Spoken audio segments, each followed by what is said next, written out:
Just because, I've been very impressed with his gameplay, watching last few years. It seems like Ruben, he's definitely still got it, as we've just seen, but it seems like, I don't know, I see a little bit of less of Mode Light in Ruben. I see a little bit more of Mode Light in Adriel, if that makes any sense.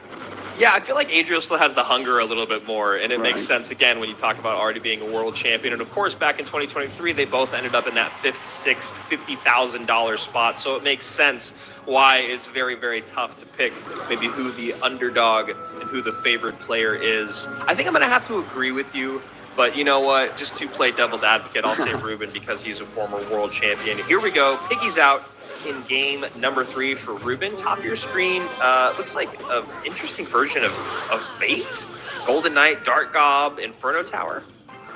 Yeah, this is gonna be a fascinating matchup. Adriel really gonna struggle versus the Royal Hogs. He's actually already struggling versus the Royal Hogs because that Inferno Tower just isn't what you really want. A nice Goblin Gang in the middle, though, gonna help counter both the Valkyrie and the Royal Hogs, and that's the most emotion we'll see from Adriel all day today with the little eyebrow raise after that defense. Yeah, I bet he was like, okay, all right, that Goblin Gang was perfect, and that was a little stressful, so here we go. I forgot to mention about the new meta, but we almost have a new card here in the Goblin Hut. A complete rework, making it actually one of the best buildings in the game at the moment. But that's another reason why Royal Giant's so dominant. If Goblin Hut is being used as one of the main buildings, it doesn't have that utility to actually get damage, the amount of damage you need versus the RGs. Yeah, what a crazy, out of nowhere rework for a card that has been so dead for so long. Right. Again, shout out to Donald, Yep. because I do think it is a really interesting change. It's also really interesting to see how it's changed the way people play the card. You'll see people play it almost not aggressively, but like a little higher on the board, so it triggers those goblins to come out in stressful situations. It's not always advised, but it is just a really interesting rework of the card. Yes. Yeah, absolutely crazy there. Okay, here comes another snowball onto the Goblins. Barbarian Barrel trying to clean up, but another Goblin spawns in. That's another reason why Snowball synergizes so well with the drill. If you're able to get the Snowball down, a lot of the time it slows down the tower enough to allow for one extra Goblin spawn on that Gob drill. 25-16, 21-37. Adriel making the Inferno Tower work, but obviously having to spend an arm and a leg every single time to avoid any damage. Still gets a little piggy nuzzle there on the tower. 1904 to 2466, is the lower tower on Ruben's side. Snowball once again coming through, but the Goblins, wait, what? Well, look at this Gold Knight. That's on tower. This Gold Knight hits everything. Wait. Wow. Did it not hit the tower? I don't know if did it run did. out? I think there's enough. I think it hit enough targets where it actually did not hit tower. Ruben playing the Goblins last second there to soak everything up. But that Fire Spirit taking out the entire Gob Gang. There's so much happening right now, but Ruben's up a solid 600 HP. Yeah, what a wild interaction of like 20 seconds that was. Adriel's trying to play defense with the Dark Gob on the right-hand side. The Golden Knight's dashing right. There's another bit of emotion there as Adriel raises his eyebrows again after the huge Golden Knight connection. That's the biggest play that's happened so far in the game for him, and that's all we get out of him. 13-16, 14-73, 1 minute remaining in play. Royal Hog cycled in the back for Ruben. Evo Valk on defense, and I really like this play from Adriel. He knows that he's trying to outside the Inferno Tower, so he decides to defend without the Inferno, and it's very close. Another Royal Hogs in the back, another for both players here, but Ruben just barely able to clutch the win. I also really like the fact that he almost predicted what his opponent might play. The Royal Hogs, great matchup versus the Inferno. He has the Fire Spirit, the Witch, the Goblins, the Barbarian, and the Valkyrie versus the Drill. But, the crazy thing is after all that, because of the Evo Snowball, that game was so close.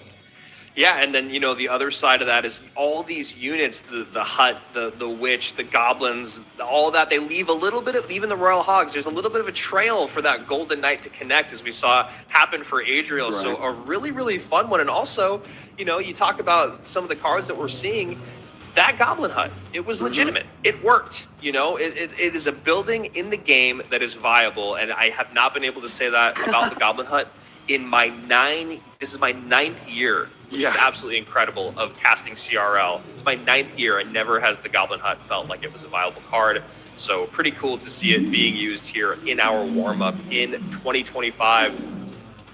Wow, Juicy, we are only 2 matches into the day. We are already an hour into our broadcast. We've had 2 great back-to-back best-of-3s.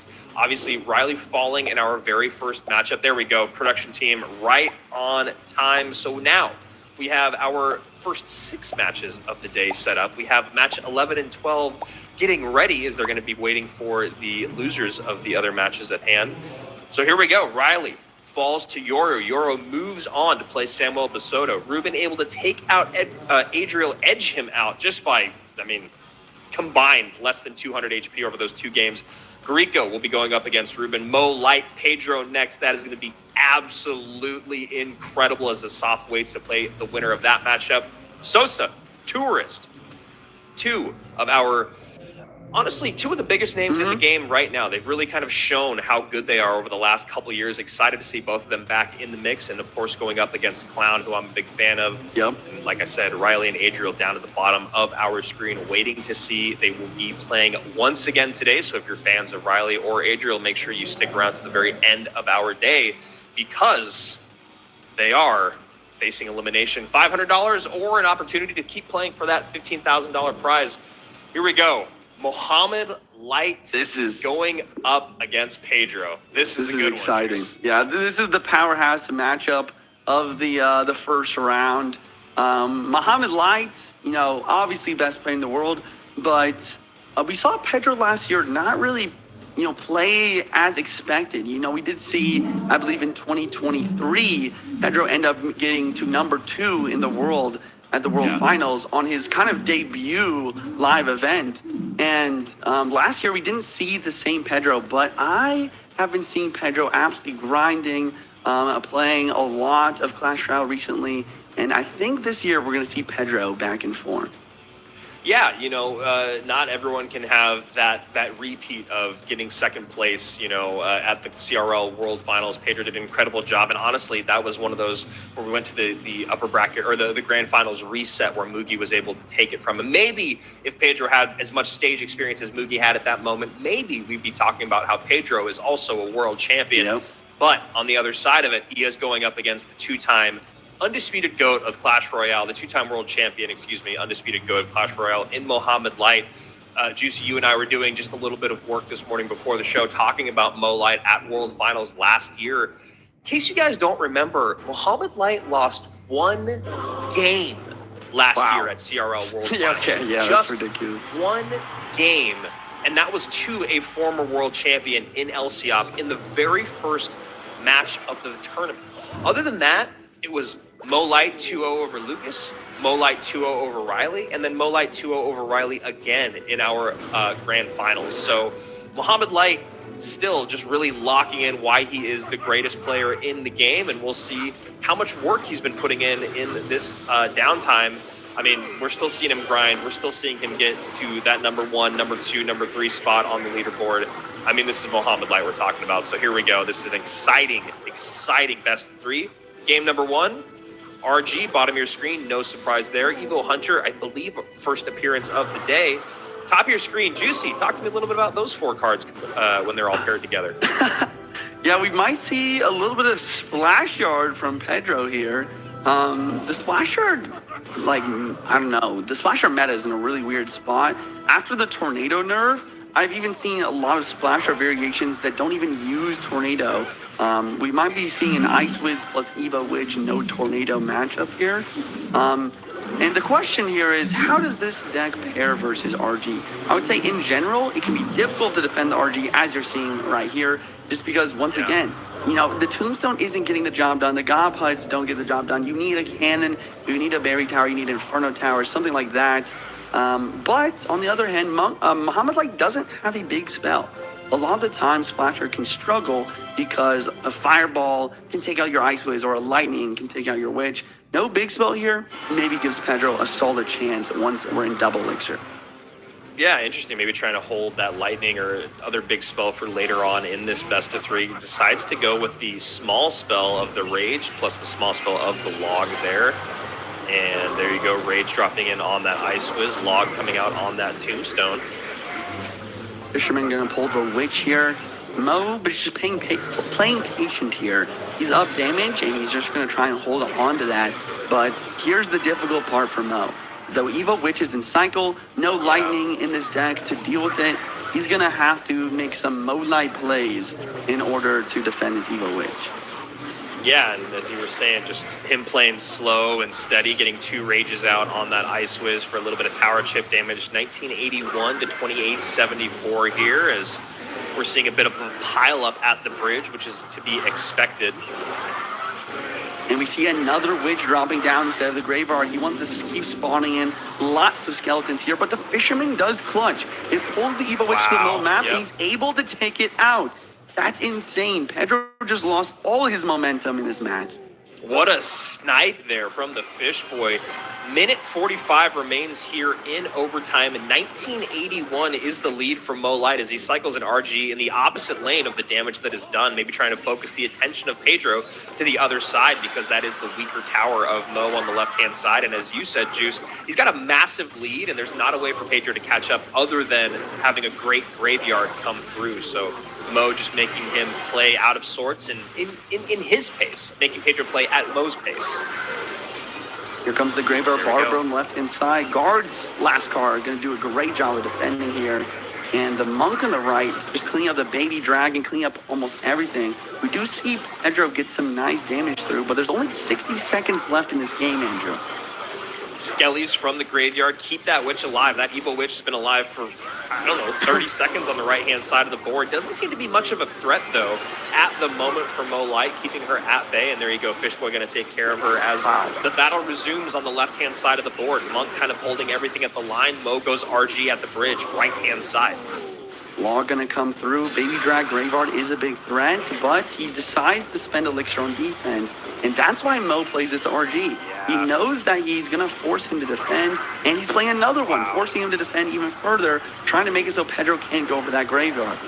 Right, you know Pedro wants to Graveyard right now on the right-hand side. He's got a great push put together, but that Monk doing a great job against the Ice Wiz Witch combo.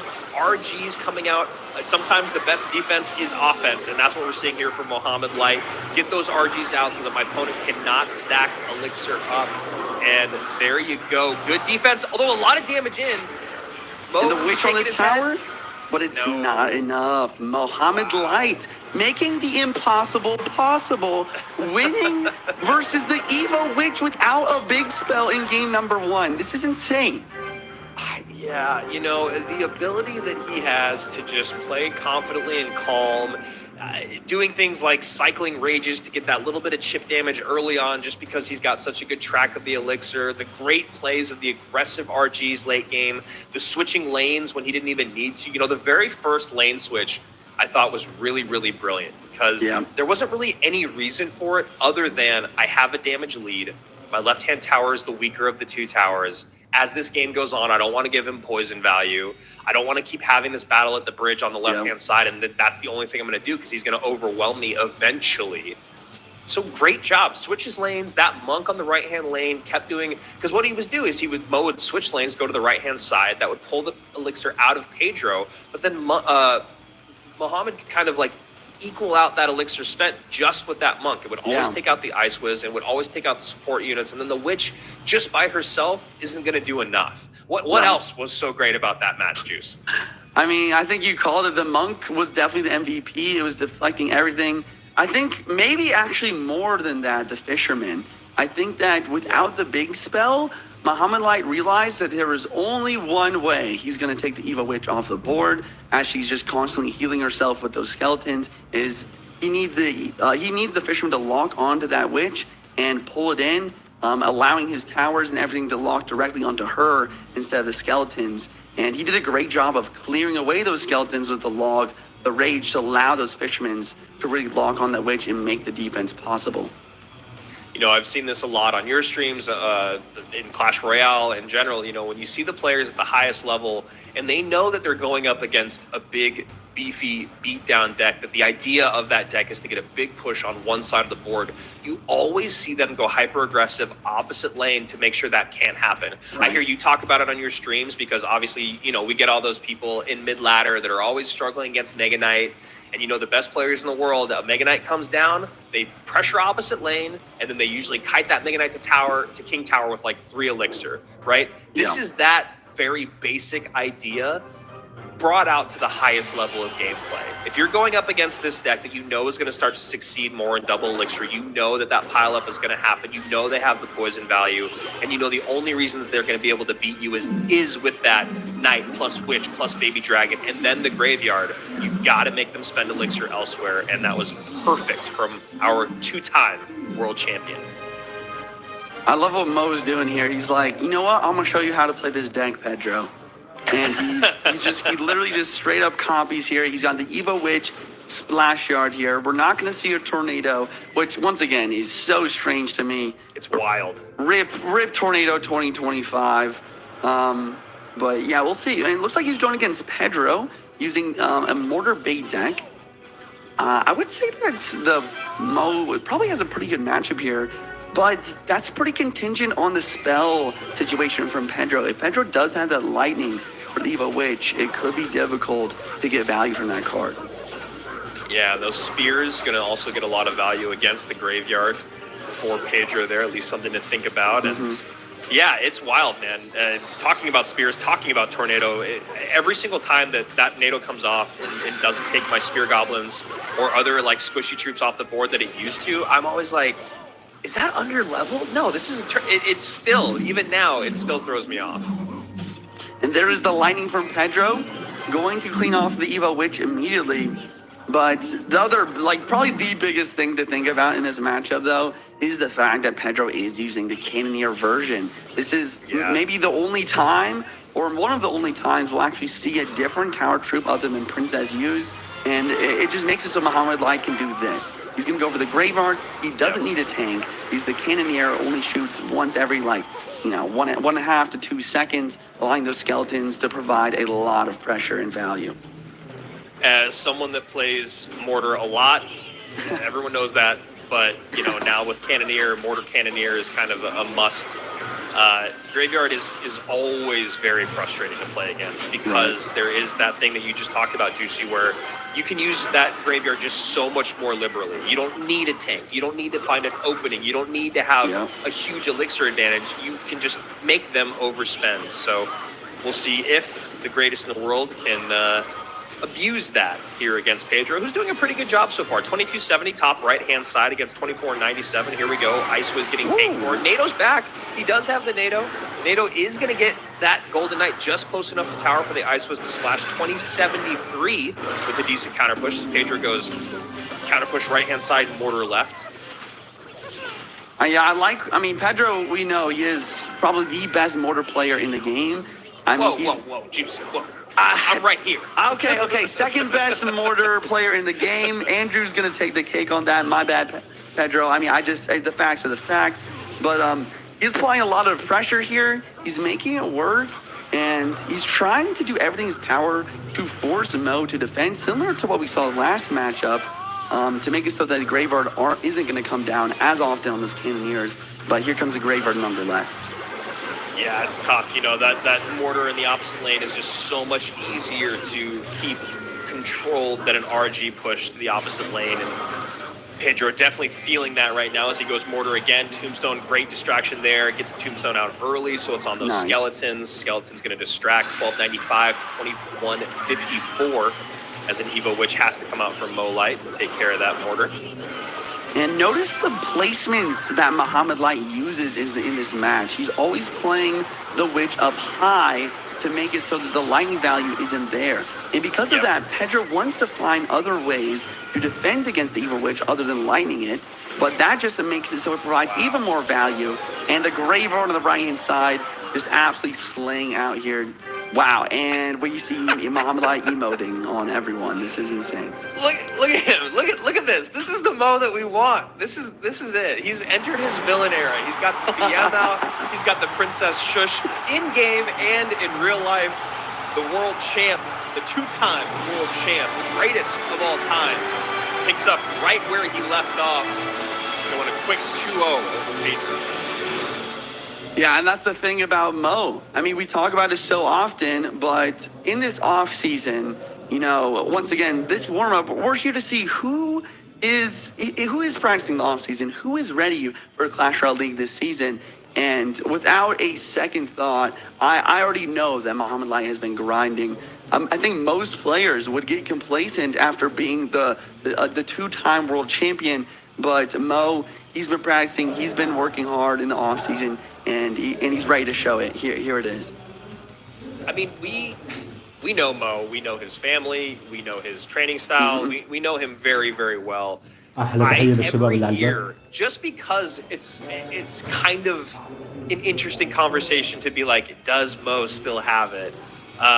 It's just wild because year after year after year, he does. He comes back stronger than ever. He comes back adapted to the meta. He comes back playing like he doesn't. There's times when you see great players and they're playing decks or they're playing in styles where you're like, man, it looks like they're kind of caught back and when they were at their prime. It looks like they're playing 2023 Clash Royale, but because they're so good, like Igor is a great example of someone like that. I love Igor, and he's a guy that I really want to get back at the very top level. But sometimes when I watch him, I'm like, it just feels like he's not playing this current version of what you need to be at the absolute 1%, 0.001%. And Molite has done that time and time again, year after year now for almost half a decade. Yeah, I mean, he's playing so well. I mean, we saw, looking at the decks here, we saw Muhammad Light, just abusing the Monk, somehow getting the Fishermans to lock on to the Evo Witch. I really do think that Pedro can and should win this matchup. I mean, even without the Tornado for the RG, if you can stack up a big enough push, you can win. But Mo somehow just applying pressure at the perfect moments, somehow allowing the Fisherman to lock on the Witch, he makes it happen anyways. And then second game, we saw Mo use Splash Yard, Evo Witch with the Tornado here. And I mean, I kind of talked about it a bit, but I just want to shout out someone in my chat really had a great point. He said that Mo went with the Graver to the right side while the Evo Witch was on the left side, making it so the Evo Witch was healing herself when the Graver skeletons were dying, making a dual lane pressure that was simply unstoppable. And Mo ended up just taking the tower with the Graver in the right-hand lane. Shout out to Juicy's chat and shout out to Igor. That was not hopefully you feeling like you're catching strays. I love you, man. I want you back. I want you back at the highest level. I want the Mortar God back in CRL. So here we go. Mohamed Light takes out Pedro. Our first 2-0 of the day. Asaf has the tall order of taking down the goated one in Mo. We're going to go to Sosa and Tourist here for our fourth match of the day. Finally getting through almost the first round of our upper bracket.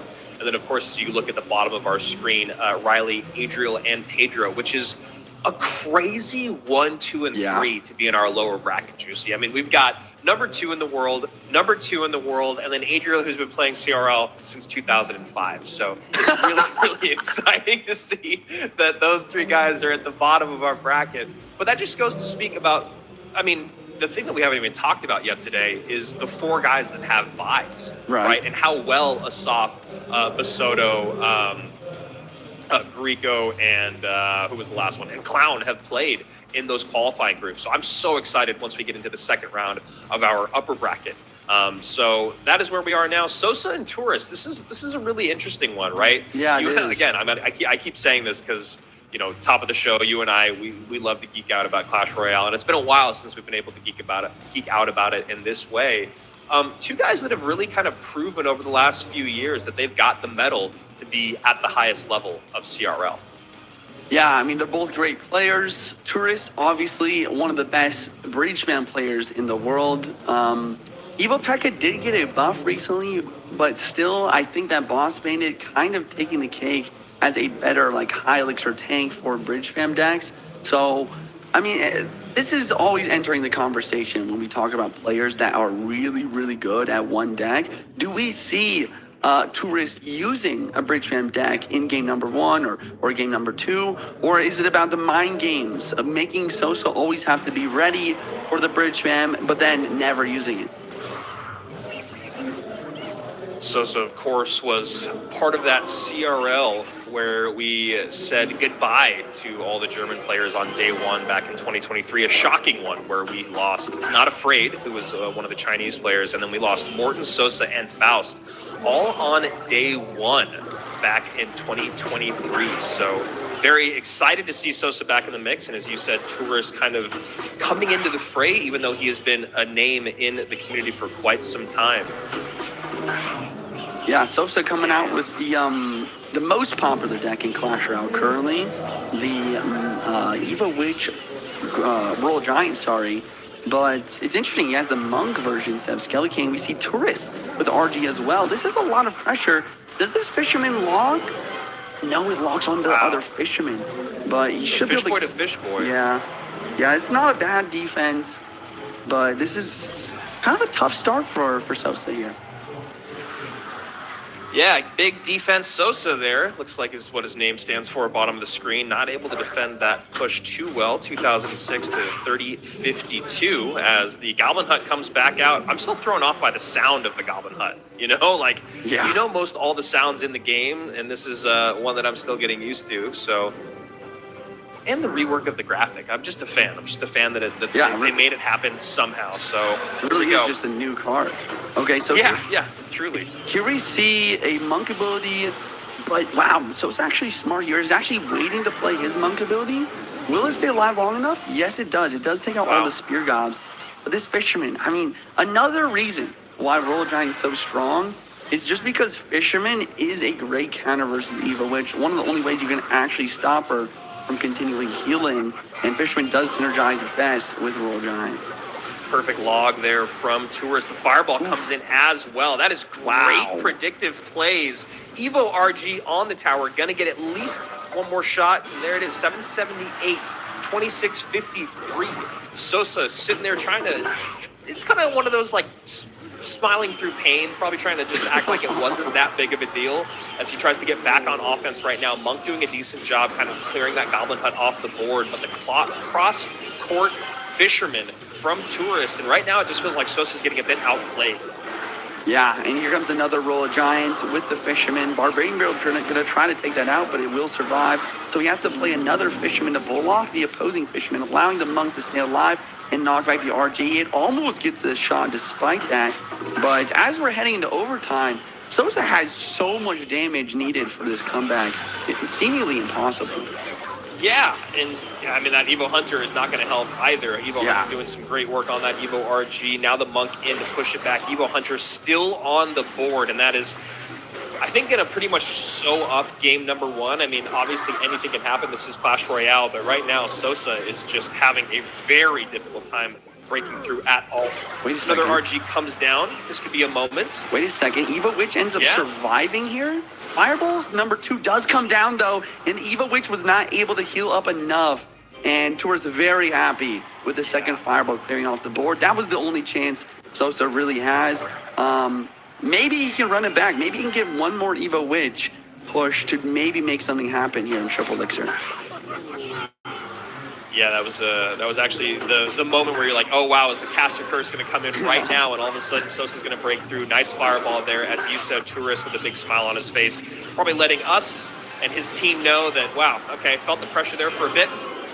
Fishman pulls in the RG of Tourist, but I think the Larry's is going to do enough there. Sosa gets some decent damage on the right-hand side, but still 1989 to 390 HP. Tourist firmly in control, and it looks like now, finally, Sosa might be thrown in the towel. Yeah, Log's going to come through. RG gets a hit, and Tourist taking game number 1 in this best of 3. I really liked his gameplay overall there. I mean, he did a great job of using his Monk. He did a great job of cycling to the Evo Hunter and absolutely abusing it. And he actually controlled the Evo Witch quite well. Yeah, Tourist, the guy that's gotten #1 on ladder back in December 2022. He's made the top 16, top 24, top 32 of CRL over the last 3 years, which is, again, why he's a name that we've talked about a lot. Global tournaments, he's gotten #1, #2, #3, it looks like. Just #1 and #3. So he's clearly a guy that has put in a ton of work over the last few years. And it's interesting. We've talked about this a bunch in the past, and I feel like it's really hard to say on day one of the CRL warm-up, is it just rust or is it just the fact that this point always happens, which is when you have nothing to lose and you're someone like Yoru, and even in a matchup like Tourist versus Sosa, Sosa's been to World Finals. I think that once you've been to World Finals, it does put you in a different tier of competitor, just having to experience what that's like. But that being said, Yoru and someone like Tourist, people that are the underdog by a lot. I mean, we saw 90 and 10% of Riley and Yoru at the top of the day. When you have nothing to lose, you get to do crazy plays, crazy aggressive plays like that. The pre-log on the tombstone with the pre-fireball to hit the Fisherman and whatever else could come down is something that felt insanely hyper aggressive super early in that matchup. But when you got nothing to lose and you know how well you can play, Juice, sometimes that's all it takes. You're so right. And the other thing about that play is that, I mean, I'm so glad you called that out, because the pre-fireball hitting the Monk away from the Evil RG just made it so that the Evil RG was continually knocking back the Monk, preventing the Monk from knocking away the Royal Giant. And then once again, it's just so interesting, but a lot of the time in the mirror matchups, it is whoever's more aggressive. And I think that Tourist knows that, and he really was able to apply a lot of pressure. Sosa seemingly just on the back foot defending most of that last match. Suspicious Bush making its way to CRL 2025. You love to see it. Actually, one of my least favorite cards to play against, but one of my favorite cards to be in the game. It's just annoying enough to where I'm always like, man, do I really want to spend the elixir on it? But the damage that those two guys will do is just enough to make you have to spend it. So I'm very excited and curious to see what this deck actually is at the top of our screen. Yeah, Tourist with some interesting variations of decks so far. I'm liking it. And Sosa here with what seemingly a maybe just a solid 3-card cycle with the Little Prince, with the maybe a minor poison, maybe a minor rocket. I would assume a poison here though. Tesla doesn't pop to really do much of anything there, as this Boss Bandit is going to get on tower right-hand side. Sosa misses the Valk, but it kind of helps with the Skarmy? Question mark? Wow, no, it doesn't. 702, 1988. I was trying to make some lemonade out of lemons there, Juicy, but that was just horrible. Oh, man. Yeah, this is not looking good. Sosa's trying to make a comeback here with the minor guards out of the lane, but that's just going to give the Evil Witch even more value. Wait a second. Little Prince somehow winning the 1v1, but, I mean, let's be real. Sosa, he's down a lot of damage. He is up a little bit of elixir. The problem is this kind of minor control type of deck, it's not good at making comebacks. Even if you are up elixir, it's more focused on perfect defense and controlling the match and chipping away throughout. And unfortunately for Sosa, we have not seen a perfect defense so far. So just to give a little bit of context of the Molite DMing of Pedro, just because I see people talking about it in the chat still. Apparently Pedro made a video a couple weeks ago. It shows him, Lucas, and Wallace holding Mohammed Light, who is a baby. What? in the thumbnail. Maybe they're saying that I don't actually know the translation of the video title, but maybe that's why we saw a little bit of BM between the two friends there. Right. Okay, that makes sense. Amazing stuff. Thank you for the lore, chat. Shout out to the chat. The chat knows all. And honestly, I don't know. I just got, okay, it is Rocket. Interesting. Wow. Maybe there's a way that, I mean, I feel like I was kind of counting Sosa out and kind of just waiting for the game to end here. But maybe there is a way for this comeback to happen. You know, Tourist does not have a big spell. There's a lot of defense to be done and a lot of minor rocks to happen on the offense. But, you know, anything can happen in Triple Elixir with minor rocket.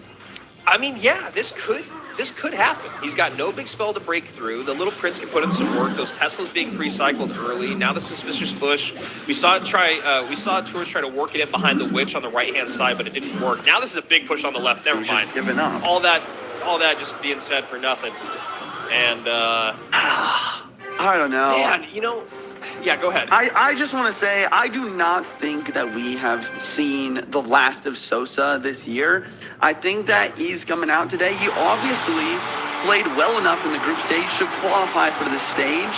I think that the nerves got to him. He definitely did not play as well as I've seen him play before. This is a world finalist here. I mean, huge shout to Tourist, though.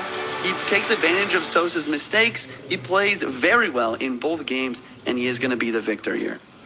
Sosa going to try to walk that one off, it looks like. And Tourist there showing up. One of the first times I've seen that Tourist graphic there, so congrats to him. And yeah, it didn't just, I mean, you know what? Let's just, like you said, I don't think that's the last we've seen of Sosa. It did feel like that was a lot of cobwebs. More cobwebs than I've seen today.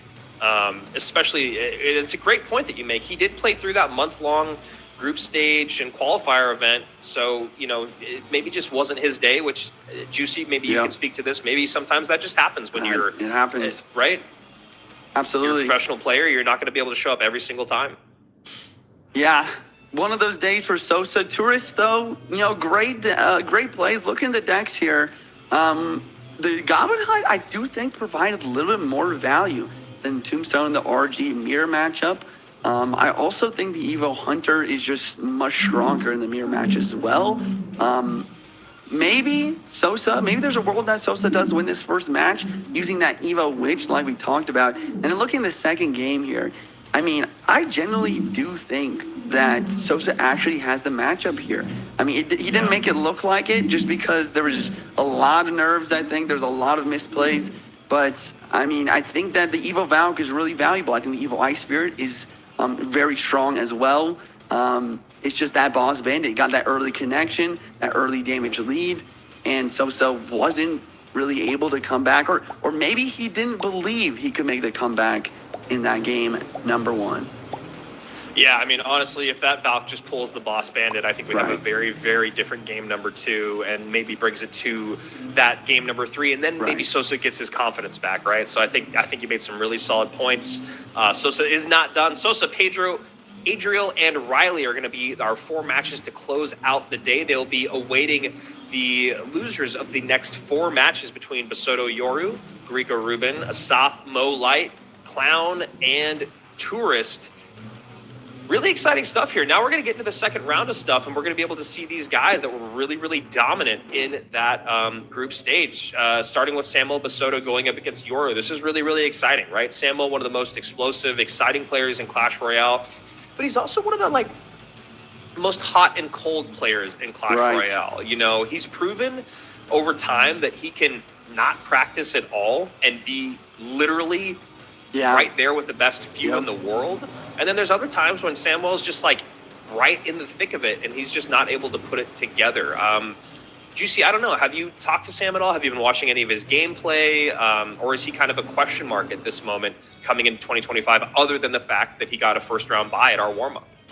Yeah, for me, he's a question mark. I haven't seen if he's been practicing recently or not. And then the other question is Yoru. I mean, we saw him beat the one runner-up in the first round. 2 big question marks here. We have a kind of a new face in the scene, making a really strong start. And then we have Samuel. Obviously, like you said, he does have a bye, so he must have performed quite well in the first and second phase of this tournament. Yeah, and Samuel, of course, our 3rd place competitor back when Mo Light won his first world championship back in 2022. Mo Light number 1, Morton number 2. Shout out to Morton. Definitely hoping to see more of him this year. Samuel number 3, and then, of course, Mugi number 4 before Mugi came back and won it himself the following year, and then Mo in 2024. So Samuel has always been in the top of that conversation. I mean, not always, but for a very, very, very long time. He's been one of the best Brazilians for a very long time. So I'm just excited. I'm excited to see what they can do. And then now that Yoru has kind of gotten that, I'm going up against number 2 in the world. I'm the 90% underdog.